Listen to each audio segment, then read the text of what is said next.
কালকে আমাদের একটা বিয়েবাড়ি আছে, তো কালকে ওই বউটাকে দেওয়ার জন্য মা দুটো শাড়ি এনেছিল, যার মধ্যে একটা দেওয়া হবে। তার মধ্যে একটা তো চুজ করা হলো, ঠিক আছে, আর অন্য একটা কালার মায়ের খুব পছন্দ হয়েছিল। তো মাকে তাই বললাম যে মা তাহলে নিয়ে নাও না শাড়িটা। মা বললো না বাবু থাক, পরে একদিন হবে। তো আমি এটা দেখেছি যে এরকম পরে করতে করতে বিশেষ করে মায়েদের কোনো ইচ্ছার পূরণ একটাও হয় না। পরে করতে করতে সেটা ডিলে হতে হতে সব ইচ্ছাই রয়ে যায়। তো এটা একটা কিনে দিতে পারবো না আমাকে? তো যেটাই ভেবেছি সেটা হচ্ছে যে আমি এখন গিয়ে মায়ের জন্য ওই বেনারসিটাই আমি নিয়ে আসবো ওই দোকানটা থেকে।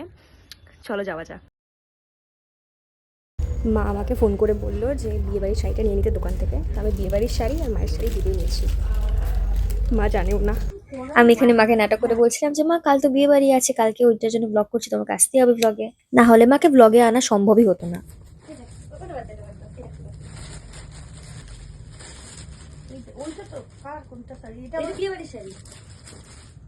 এই কালারটাই তো মা তো ভালো লেগেছিল। হ্যাঁ, কেন ভালো লেগেছে মা। ইমা কেন কিনেছিস? বলে বাবালে, বাবা আমার মনে হচ্ছে আরো যেন আমি 50 বছর বেঁচে যাই। আরে 100 বছর আছে। বাবরে,